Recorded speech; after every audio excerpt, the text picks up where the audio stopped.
ನೋಡಿ ಫೈನಲ್ ಏನು ದುಂಡಾಣ ಎಲೆಪಟ್ಟಿ ರೋಗ ಏನಿದೆಯಾ ಅದು ನಿಮಗೆ ತುಂಬಾ ಸಿವಿಯರ್ ಆದರೆ ಈ ಥರ ಕಾಣುತ್ತೆ. ಪೂರ್ತಿ ಗಿಡನೇ ಹೋಗಿದೆ ನೋಡಿ ಇದು. ನಮಸ್ಕಾರ ಇದು ಬಂದವ್ರೆ ನೋಡಿ. ಇವಾಗ ಆ್ಯಕ್ಚುಲಿ ಒಂದು ತೋಟಕ್ಕೆ ಬಂದಿದ್ದೆ ನಾನು. ಬ್ಯಾಕ್ಟೀರಿಯಲ್ ಲೀಫ್ ಸ್ಟಿಕ್ಸು ಸಣ್ಣ ಗಿಡಗಳಿಗೆ ಬಂದು ಸಣ್ಣ ಡ್ಯಾಮೇಜನ್ನು ಮಾಡೋದನ್ನು ನಾನು ನೋಡಿದ್ದೆ. ಬಟ್ ಇಲ್ಲೊಂದು ತೋಟದಲ್ಲಿ ಆಲ್ಮೋಸ್ಟ್ ಅಲ್ಲೇ 5-6 ವರ್ಷದ ಗಿಡಗಳಿಗೆ ಸಿಕ್ಕಾಪಟ್ಟೆ ಸಿವಿಯರಾಗಿ ಬಂದಿದೆ. ಗಿಡ ಫುಲ್ಲು ಸಾಯಿಸ್ತಾ ಇದೆ. ನೀವು ಅಬ್ಸರ್ವ್ ಮಾಡಿ, ಈ ಎಲೆ ಫುಲ್ಲು ಒಣಗೋಗಿದೆ. ಇದಿನ್ನು ಹಸಿರಿದೆ, ಬಟ್ ಈ ಹಸಿರಲ್ಲಿ ನೀವು ಅಬ್ಸರ್ವ್ ಮಾಡಿ, ಇಲ್ಲಿ ನೋಡಿ ಕಾಣ್ತಿದೆಯಾ, ನೆಕ್ರೋಸಿಸ್ ಕಾಣ್ತಿದೆಯಾ. ಮಧ್ಯದಲ್ಲಿ ಎಲೆ ಒಳಗಡೆಗೆ ಚುಕ್ಕೆಗಳು ಅಗಲ ಆಗಿ ಅಗಲ ಆಗ್ತಾ ಈ ಎಲೆ ಫುಲ್ ಒಣಗುತ್ತೆ. ಈ ಕೆಳಗಡೆ ಎಲೆ ಹೆಂಗೆ ಒಣಗಿದಿಲ್ಲ ಹಂಗೆ ಈ ಎಲೆ ಒಣಗಿದೆ. ಆಮೇಲೆ ಈ ಎಲೆ ನೋಡ್ರಿ ಫುಲ್ ಒಣಗೆ ಹೋಗಿದೆ ಆಲ್ರೆಡಿ.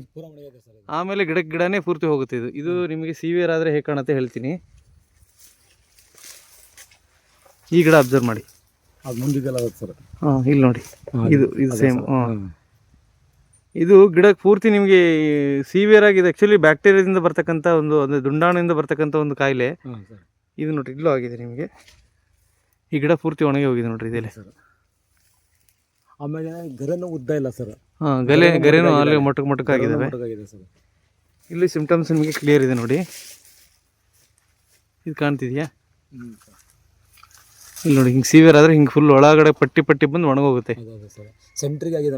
ಹೌದು, ಎರಡು ಗರೆ ನಡುವೆ ಫುಲ್ ಅದು ಈವನ್ ಎಲೆ ಇದು ಕೂಡ ಒಣಗೋಗ್ತದೆ ನೋಡಿ.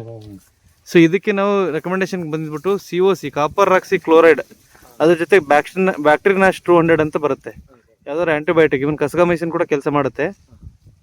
ಇದನ್ನು ಇಡೀ ತೋಟಕ್ಕೆ ನಾವು ಸಿಂಪರಣೆ ಮಾಡ್ಕೊಂಡ್ರೆ. ಆಮೇಲೆ ಇನ್ನೊಂದು ತಪ್ಪು ಏನಂತ ಹೇಳಿದ್ರೆ, ಈ ತೋಟದಲ್ಲಿ ಹಾಯಿ ನೀರಿದೆ. ನೀವು ಅಬ್ಸರ್ವ್ ಮಾಡಿರಿ, ಹಾಯಿ ನೀರನ್ನು ಬಿಟ್ಟಿದ್ದಾರೆ ಇಲ್ಲಿ. ಅಂದರೆ ಇವ್ರದ್ದು ಡ್ರಿಪ್ ಅಥವಾ ಸ್ಪ್ರಿಂಕ್ಲರ್ ಇಲ್ಲ.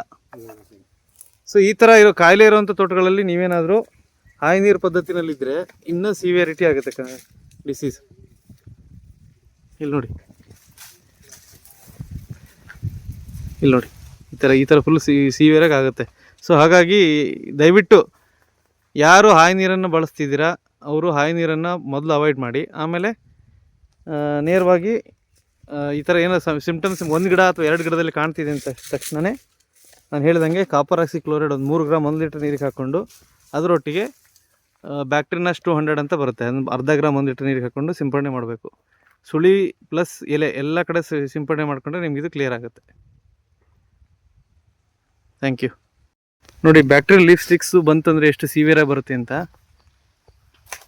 ಹೌದ್ರಾ? ಈ ಥರ ಸ್ಟಾರ್ಟ್ ಆಗಿ ಒಂದೊಂದೇ ಹಂತ ನಿಮ್ಗೆ ತೋರಿಸ್ತೀನಿ. ಇಲ್ಲಿ ನೋಡಿ, ಇಲ್ಲಿ ಬರೀ 2 ಎಲೆ ಬಂದಿದೆ, ಕಾಣ್ತಿದೆಯಲ್ಲ ನಿಮ್ಗೆ. ಇಲ್ಲಿ ಒಳಗಿಂದ ಒಂಥರ ಆ ತುದಿಯಿಂದ ಎಂಟ್ರಿ ಕೊಟ್ಕೊಂಡು ಫುಲ್ಲು ಈ ಮಧ್ಯದಲ್ಲಿರುವಂಥ ಮಿಡ್ರಿಬ್ಬನ್ನು ಫುಲ್ಲು ಹಾಳು ಮಾಡುತ್ತೆ. ಆಮೇಲೆ ಪೂರ್ತಿ ಈ ಥರ ಎಲೆ ಒಣಗಿಸುತ್ತೆ.